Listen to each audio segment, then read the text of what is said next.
कृपया मेरे चैनल को सब्सक्राइब कीजिए, लाइक कीजिए और शेयर कीजिए। और इसी तरह की कॉम्पिटिटिव एग्ज़ाम की और इन्फॉर्मेटिव जीके जनरल नॉलेज से संबंधित ज्ञान के लिए कृपया मेरे चैनल को सब्सक्राइब कीजिए, लाइक कीजिए। Watch my videos for competitive exam preparation and subscribe to my channel, like and share the video. मेरी यह वीडियो समीक्षा के तौर पर पेश करना है। मेरा उद्देश्य इसका किसी व्यक्ति, देश, राजनीतिक दल या संगठन से कोई संबंध नहीं है। यह समीक्षा दर्शकों और छात्रों को सुनाने के लिए है ताकि उनका ज्ञान मिल सके। धन्यवाद। नमस्कार साथियों, आज केजरीवाल, सिसोदिया सहित सभी 23 आरोपी आरोप मुक्त हो गए हैं। ये आज की बड़ी खबर है। कोर्ट में आरोप पत्र में खारिज करते हुए सीबीआई जांच पर उठाए सवाल। कहा, अनुमान के आधार पर साजिश की कहानी गढ़ने की कोशिश की गई है। प्रथम दृष्टया किसी भी आरोपित के खिलाफ कोई मामला नहीं बनता। जांच अधिकारी के खिलाफ विभागीय कार्रवाई करने का भी आदेश। ये एकदम नया तो नहीं कहना चाहिए, देर आए दुरुस्त आए, ये फैसला ऐसा होना ही था, क्योंकि एक सीएम के पद पर केजरीवाल जी थे और उस समय इस तरह की एक्टिविटी हुई है। ये एक हमारी शासन व्यवस्था की खुद की कमी है। हालांकि इसका सॉल्यूशन इन्हें पहले ही सोच लेना चाहिए था, कर लेना चाहिए था। गलती से इन्होंने वो बिल पारित करवा दिया था। ये काम इन्हें पहले ही सोच समझ करके किसी भी नियम को पारित करने से पहले, उससे पहले उसका पूरा विश्लेषण, उसका क्या रिजल्ट आएगा, ये सब पहले ही बना लेना चाहिए था। उसके बाद इस नियम को पारित करवाना चाहिए था। तो जो समीक्षा है वो आज की यही है कि कोर्ट में भ्रष्टाचार के मामले पे राउज एवेन्यू की विशेष सीबीआई अदालत ने दिल्ली के पूर्व मुख्यमंत्री अरविंद केजरीवाल, पूर्व उप मुख्यमंत्री मनीष सिसोदिया और बीआरएस नेता के कविता सहित 23 आरोपितों को आरोप मुक्त कर दिया है। अदालत ने सीबीआई जांच पर गंभीर सवाल उठाते हुए आरोप पत्र को खारिज कर दिया है। कहा, आबकारी नीति में कोई बड़ी साजिश या आपराधिक इरादा नहीं था। सीबीआई ने सिर्फ अनुमान के आधार पर साजिश की कहानी बनाने की कोशिश की। सीबीआई ने शक के दायरे में रख करके ये सब कुछ हुआ है, जिसकी वजह से इतना बड़ा केस हुआ है। हालांकि इसमें अगर ऐसा केस हो रहा है और शक के आधार पर हो रहा है तो इससे भारत सरकार की बदनामी होगी। कहने के लिए वो पार्टीबाजी है, लेकिन वास्तविकता यही है कि इससे भारत सरकार की बदनामी ही होगी। जांच एजेंसी यह सबूत नहीं दे पाई कि पैसा कैसे लिया गया। ऐसे में किसी आरोपित के खिलाफ प्रथम दृष्टया कोई मामला नहीं बनता है। कोर्ट ने बिना सबूत के आबकारी उपायुक्त कुलदीप सिंह को आरोपित नंबर 1 बनाने पर जांच अधिकारी के खिलाफ विभागीय कार्रवाई करने का भी आदेश दिया है। जी हाँ, यहाँ पर ये बात बहुत सोचने वाली है कि कोर्ट ने बिना सबूत के जो अधिकारी हैं कुलदीप सिंह को आरोपित नंबर 1 बनाने पर जांच अधिकारी के खिलाफ विभागीय कार्रवाई करने का आदेश दिया है। क्योंकि ये सरकारी पद पे थे, इसके बावजूद भी इस तरह की एक्टिविटी हो गई। शक के दायरे में तो कम से कम जांच पड़ताल करने के बाद ही उन्हें जेल देनी चाहिए थी, क्योंकि एक ये पहले सीएम है जो कि गद्दी पर बैठते हुए भी इनको जेल जाना पड़ा है और उसमें भी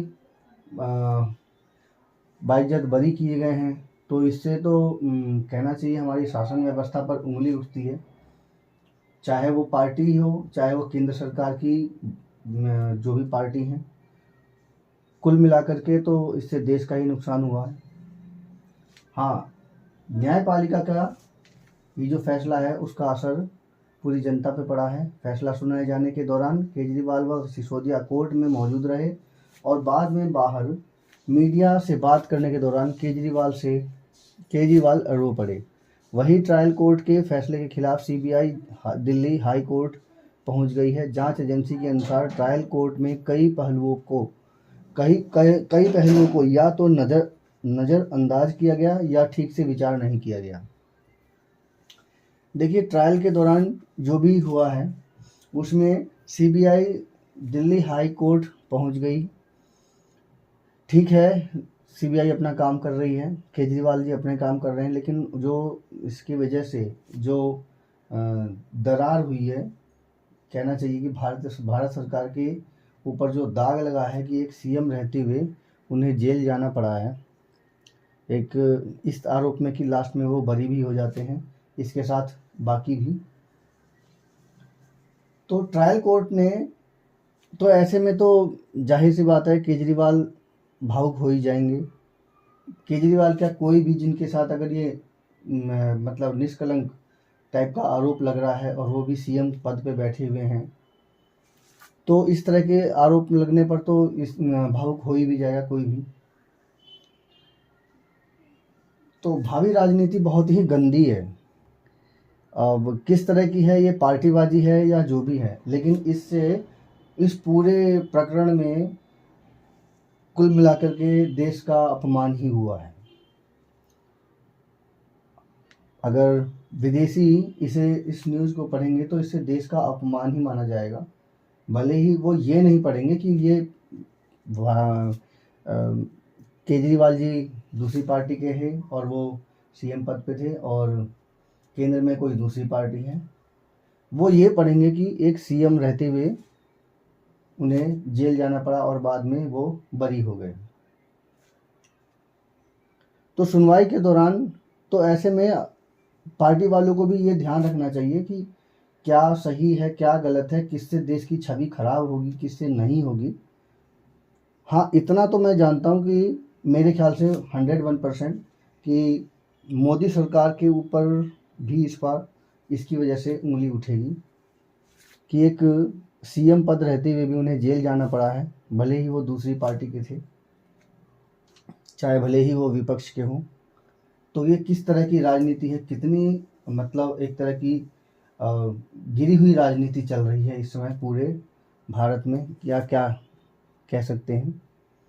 सुनवाई के दौरान विशेष सीबीआई अदालत ने जांच में कमियों के लिए सीबीआई को फटकार लगाते हुए कहा कि 1000 से अधिक पन्नों के आरोप पत्र में कई कमियां हैं, किसी गवाह या बयान के संबंध में कोई सबूत नहीं है। वो जो सबूत नहीं है ये तो पहले भी था तय, और तभी बता दिया गया था कि शक के दायरे में की वजह से इन्हें जेल में डाला जा रहा है। तो हमारी जो सिस्टम है इस पर भी थोड़ा सा ध्यान रखना पड़ेगा कि किस तरह से काम हो रहा है। वो टके शेर भाजी टके शेर खाजा, और लास्ट में राजा को फांसी पे लटकाया जा रहा है। बाकी समझने वाले आप भी हैं। न्यायाधीश जितेंद्र सिंह ने कहा है कि आरोप पत्र में गुमराह करने वाली बातें थीं और अदालत को यह मानने में कोई हिचकिचाहट नहीं है कि रिकॉर्ड में दी गई जानकारी से किसी भी आरोपित के खिलाफ प्रथम दृष्टया कोई भी मामला दिखाई नहीं देता है। कोर्ट ने कहा है कि ऐसा लगता है कि जांच पहले से तय रास्ते पर आगे बढ़ी, जिसमें नीति बनाने या लागू करने से जुड़े लगभग हर व्यक्ति को फंसाया गया है। नीति बनाने वाला, लागू करने वाला, लगभग हर व्यक्ति इसमें फंसाया गया है। जांच में ये बताया गया है। जांच का तरीका अलग अलग टुकड़ों को एक साथ जोड़ने की कोशिश है ताकि एक जटिल साजिश का आभास कराया जा सके। ऐसे आरोपों को गोवा विधानसभा चुनावों से जोड़ने का प्रयास किया गया, लेकिन जांच अंदाज पर ज़्यादा आधारित रही। जांच अंदाज पर अगर ज़्यादा आधारित रही तभी वो बच गए। और वैसे भी ये जो नीति जो बनी है, इस नीति को पहले बनाने से पहले थोड़ा प्रैक्टिकल कर लेना चाहिए आईएएस ऑफिसरों को, उसके बाद ही इसे लागू करना चाहिए। केजरीवाल सिसोदिया के खिलाफ कोई सबूत नहीं है। अदालत ने कहा कि केजरीवाल को आबकारी नीति के फायदे से जोड़ने के लिए जांच एजेंसी सबूत पेश नहीं कर सकी। किसी भी साजिश वाली बैठक में केजरीवाल की मौजूदगी दिखाने के सबूत नहीं है। किसी संवैधानिक पद पर बैठे व्यक्ति पर आरोप लगाए जाते हैं और बाद में कोई सबूत नहीं मिलते हैं।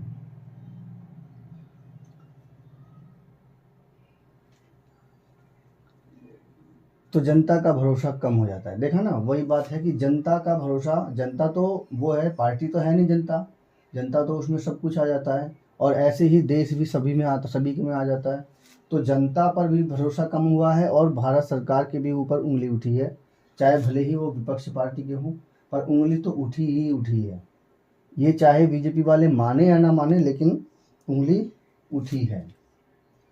कोर्ट ने इस बात को तो बीजेपी वाले को भी समझना चाहिए कि ऐसा कैसे हो गया, क्योंकि आज आपके ऊपर, आज उनके ऊपर, तो कल आपके ऊपर भी उसी तरह से उंगली उठती चली जाएगी और धीरे धीरे पूरा एक समाज ही इसी तरह से बन जाएगा।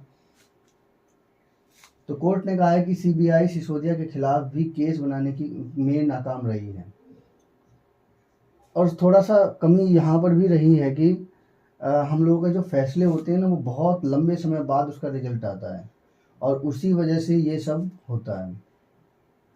सिसोदिया के शामिल होने पर कोई सबूत नहीं है और ना ही कोई रिकवरी हुई है। जिन बैठकों का जिक्र किया जा रहा है वे हितधारकों के साथ की गई थी। अदालत ने माना कि बतौर उप मुख्यमंत्री सिसोदिया का काम नीति तय करना था और नीति बनाने से पूरी पारदर्शिता बरती गई थी। यह है मामला। सीबीआई ईडी का आरोप था कि आबकारी नीति को संबोधित करते हुए अनियमितता बरती गई और लाइसेंस धारकों को अनुचित लाभ दिया गया। लाइसेंस शुल्क माफ या कम किया गया था और सक्षम प्राधिकारी की मंजूरी के बिना L1 लाइसेंस दे दिया गया था। लाभार्थियों ने आरोपितों को अवैध लाभ दिया और अपने खाते की पुस्तकों में गलत प्रविष्टियां की।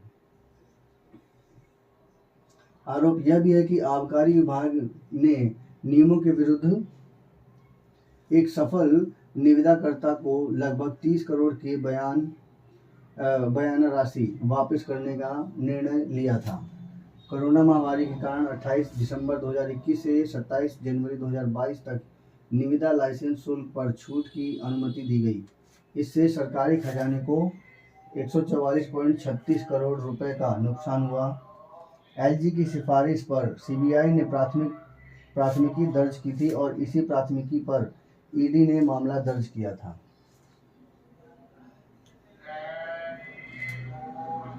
केजरीवाल जी कह रहे हैं कि मैं कट्टर ईमानदार हूं, मुझे जब कोई बेईमान बोलता है तो मुझे फर्क पड़ता है, इसलिए निर्दोष साबित होने पर चुप रहने का निर्णय लिया था। यह पूरा केस ही फर्जी था। आखिर में अधर्म व अन्याय हारता है और सच जीतता है। सत्यमेव जयते। और इसी वजह से वो भावुक हो गए थे। अदालत के निर्णय ने सत्य को देश के सामने ला दिया। अब लोग सरकार से पूछ रहे हैं कि आखिर केंद्र सरकार ने इतनी बड़ी साजिश क्यों रची। हमने एक पैसा भी नहीं खाया और हमें खुशी है कि अदालत में हमारी कट्टर ईमानदारी पर मुहर लगाई है। मनीष सिसोदिया जी कह रहे हैं, ये पूर्व उप मुख्यमंत्री हैं। आप नेताओं को बताना चाहिए कि यदि भ्रष्टाचार नहीं हुआ तो जांच शुरू होते ही केजरीवाल सरकार ने इस नीति को वापस क्यों लिया था। बरी होने का मतलब क्लीन चिट नहीं होता है। ट्रायल कोर्ट का फैसला अंतिम सत्य नहीं है, सच्चाई का फैसला होकर रहेगा। केजरीवाल घड़ियाली आंसू ना बहाएं। मैंने अरविंद केजरीवाल के मामले में जो कुछ कहा था वह न्यायपालिका के निर्णय आने से पहले का था। अब न्यायपालिका ने निर्णय लिया है कि उनकी गलत काम में कोई भूमिका नहीं है, तो मैं इस निर्णय को स्वीकार करना होगा। केजरीवाल समाज और देश के लिए काम करें। कोर्ट ने कहा न्याय होना चाहिए, चाहे आकाश ही क्यों ना गिर जाए। अदालत ने अपने निर्णय में मार्टिन लूथर किंग जूनियर के कथन कहीं का भी अन्याय हर जगह के न्याय के लिए खतरा है। कहीं का भी अन्याय हर जगह के न्याय के लिए खतरा है। देखा ना। और ये जो मार्टिन लूथर का कथन है ये यहाँ पर दिखाया गया है। लैटिन कानूनी कहावत न्याय होना चाहिए चाहे आकाश ही क्यों न गिर जाए, पर जिक्र किया। साथ ही कहा कि न्यायिक कार्य ना तो कोई सुविधाजनक परिणाम खोजना है और ना ही किसी प्रभावशाली कहानी का समर्थन करना। यह कानून के शासन को बनाए रखने का दायित्व है। इन्हीं आदर्शों से जुड़े रहने पर न्याय प्रशासन में नागरिक का विश्वास बना रहता है। सरकारी गवाहों के बयान के जरिए मुकदमा बनाने पर फटकार। देखो, कहीं भी सरकारी जो गवाह बन रहे हैं यही मुसीबत बन रही है जिसकी वजह से वो घेरे में आए। क्योंकि केंद्रीय सीएम साहब जनता से चुनकर जाते हैं और सरकारी आदमी सरकारी पद पर रहते हैं, जिसकी वजह से मुकदमा ज़्यादा ही भयंकर पड़ा। अदालत ने सरकारी गवाहों के बयान के जरिए अपना मुकदमा बनाने की सीबीआई को जमकर फटकार लगाई है। कहा, ऐसा व्यवहार जिसमें किसी आरोपित को माफ़ी दे दी जाती है और फिर उसे सरकारी गवाह बनाकर उनके बयानों का इस्तेमाल जांच में कमियों को पूरा करने और लोगों को आरोपित बनाने के लिए किया जाता है, तो यह गलत है। अगर इस तरह के व्यवहार को इजाज़त दी जाती है तो यह संविधान के सिद्धांतों का गंभीर उल्लंघन होगा। देखिए, सच तो यही है कि ये जो सरकारी गवाह हैं, जो सीबीआई से जो चल रहा है ये जो केस, वास्तविकता देखो यही है कि इन्होंने सिर्फ वो जो नीति बनाई थी वो ही गलत हो गई थी। उसका वो पहले प्रैक्टिकल करने के बाद उसे लागू करते, तब वो सफल माना जाता। और अगर वो इसी वजह से जब वो जो नीति बनी थी उसमें कुछ कमियां थी, उस कमियों को उनको अभी इतना अनुभव था नहीं शासन करने का, उस कमियों को जैसे ही उन्होंने लागू किया वो कमियां धीरे धीरे करके उजागर होनी शुरू हो गई। और उसको बाद में सुना था कि मनीष सिसोदिया जी को बाद में पता चला, लेकिन तब तक लेट हो गया था। तो ये जो शराब घोटाला है, कहने के लिए ये शराब घोटाला था, वास्तविकता ये थी कि इसमें जो कानून बना था वो उस कानून में गलती थी, जिसकी वजह से वो एक घोटाले के रूप में बदल रहा था। हालांकि इसमें सीबीआई को भी पब्लिक तो सीबीआई को दोषी मानेगी, लेकिन मैं समझता हूँ सीबीआई को इसमें दोषी नहीं कहना चाहिए। क्योंकि जब वो कानून बना है तो उसके पीछे की जो इम्प्लीमेंट यानी कि जो रिजल्ट आएगा, उस रिजल्ट आने पर सीबीआई ने शक के दायरे में रखा और उसे रखना भी चाहिए था, तभी उसका सही निर्णय होता। और कम से कम इस नियम को बनाने वक्त इसका ध्यान रखना चाहिए था। पब्लिक तो सीबीआई को दोषी मानेगी, लेकिन वास्तविकता यही है कि सीबीआई भी इसमें दोषी नहीं है। जब वो नियम बना था उसी समय ही इसका इम्प्लीमेंट हो जाना चाहिए था, उसमें संशोधन कर देना चाहिए था। ये सलाह किसी ने इनको दी नहीं, क्योंकि अभी नए सीएम थे। हालांकि अनुभवी सीएम है, अनुभवी आईएएस ऑफिसर रहे हैं और काफ़ी अच्छे समय तक पदों पे रहे हैं। किसी भी नियम को पारित करने से पहले ये सोच लेना चाहिए कि उसका रिजल्ट यानी इम्प्लीमेंट किस किस दिशा में जाएगा। ऐसा स्थिति बन गई थी कि कभी कि दिल्ली में छोटी छोटी दुकानों तक में जो है सुनने में आया था कि छोटी छोटी दुकानों तक जो है शराब बेची जाने लगी थी। तो ऐसे नियम बनाकर के फ़ायदा क्या रहा? शासन वाले की भी दिक्कत आई और उसी वजह से सीबीआई ने इसे शक में डाला, क्योंकि इस पूरे नियम में ही कुछ गड़बड़ थी जिसकी वजह से ये सब हुआ। तो ये बात पहले ही खुल के आई थी और पैसे का घोटाला रहा। तो जब कोई भी नियम पारित होगा तो जाहिर सी बात है कि उससे टैक्स इकट्ठा होगा, और टैक्स इकट्ठा होगा तो सीबीआई उस पर नज़र रखेगी। लेकिन वो जो नियम बनाए गए हैं वो किस तरह से बनाए गए हैं, इस बात को पहले ही सोच लेना चाहिए था। खैर, ये फैसला ऐसा होना था और इसमें सीबीआई ने जो शक में रखा है वो सही रखा हुआ था और इसका निर्णय भी यही आता। कुल मिलाकर कि एक कहना चाहिए केजरीवाल जी के ऊपर एक 7.5 जैसे सनी देव का प्रकोप था, टेस्ट था एक तरह का। अब जो नियम बनेंगे आगे, उन नियमों का पहले प्रैक्टिकल किया जाए, तभी वो लागू किया जाए। और ये सभी पार्टियां, जिन की पार्टियों की जो सरकारें हैं अलग अलग देशों में, अगर वो नियमों को सोच करके अगर बनाएं और उसका पहले प्रैक्टिकल करें, उसके इम्प्लीमेंट क्या नुकसान है क्या फ़ायदे हैं, ये सोचते हुए अगर वो काम करे तभी जा कर के वो सफलता मिलेगी, वरना एक छोटी सी गलती में इसी तरह से शासन को भी दिक्कत आएगी, शासक वर्ग को भी दिक्कत आएगी, जनता को भी दिक्कत आएगी और देश की बदनामी भी होगी। मेरी समीक्षा कैसी लगी कृपया कमेंट कीजिए और बताइए। सेम ऐसे ही आपकी पढ़ाई में भी है। अगर आप पढ़ रहे हैं और उसमें अगर आप किसी भी काम को टारगेट बना करके पहले उसकी इम्प्लीमेंट के लिए पहले टारगेट बनाइए, उसके बाद उसमें जो भी कमियां हैं उस कमियों को निकालिए, उस कमियों को दूर कीजिए, तभी जाके आप उस टारगेट को अचीव कर पाते हैं। सेम यही वहाँ पर कहानी है, क्योंकि यहाँ पर ये नहीं पता रहता कि कौन शराब पीता है कौन नहीं, मतलब एक तरह का इनफाइनाइट वाली सिचुएशन। तो ऐसी स्थिति में जो निर्णय लेने का जो कला है उसका सबसे बहुत ही इम्पोर्टेंट चीज़ है। आज एक IAS ऑफिसर जो CM पद पे पहुंचा था वो आज बच गया, एक बड़े आरोप की वजह से, एक बड़े आरोप से बच गया। मेरी समीक्षा कैसी लगी कृपया मेरे चैनल को सब्सक्राइब कीजिए। इन्फॉर्मेटिव वीडियो सुनने के लिए मेरे चैनल को सब्सक्राइब कीजिए, शेयर कीजिए। धन्यवाद।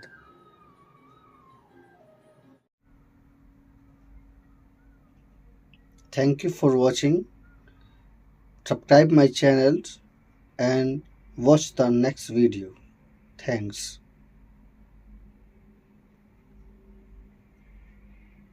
यहाँ पर अखबारों की इन्फॉर्मेटिव वीडियो भी कॉम्पिटिटिव एग्ज़ाम से संबंधित आती हैं।